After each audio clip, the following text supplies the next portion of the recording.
Independent Petroleum Association of America Senior VP of Government Relations and Political Affairs Dan Naatz testified today at a legislative hearing before the U.S. House Natural Resources Subcommittee on Energy and Mineral Resources on the important role U.S. independent oil and natural gas producers play in the safe, responsible development of federal onshore resources to grow America's economy, create well-paying jobs, and strengthen the nation's energy security. Independent Petroleum Association of America represents the companies that develop 90% of the nation's oil and natural gas wells. Independent Petroleum Association of America's members are truly the face of small business in the oil and natural gas industry and support millions of direct and indirect jobs across the United States.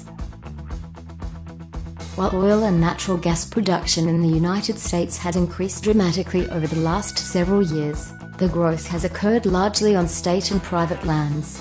Unfortunately, over the same time, production from onshore federal leases has remained flat or declined. Oil and natural gas projects on federal lands face months of delay due to regulatory obstacles from the federal government that require a given producer to face countless challenges and slow the process to a crawl.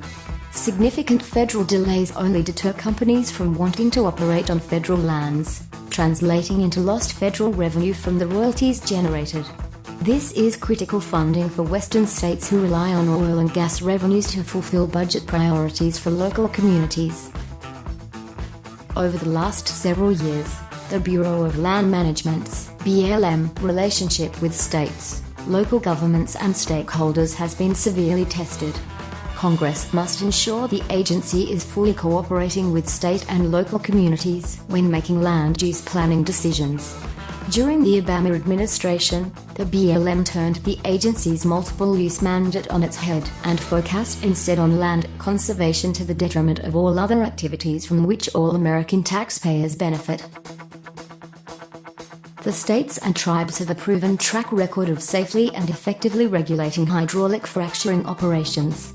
States and tribes understand the geology and hydrology of their regions far better than federal officials in Washington, D.C., rather than establishing a duplicative, one-size-fits-all regulatory regime governing hydraulic fracturing. We commend the committee for deferring to state and tribal regulations, permitting and guidance for all activities related to hydraulic fracturing. IPAA and our members are committed to being smart, responsible stewards of federal lands, and we believe many of the provisions of the Onshore Act will help us achieve that important goal.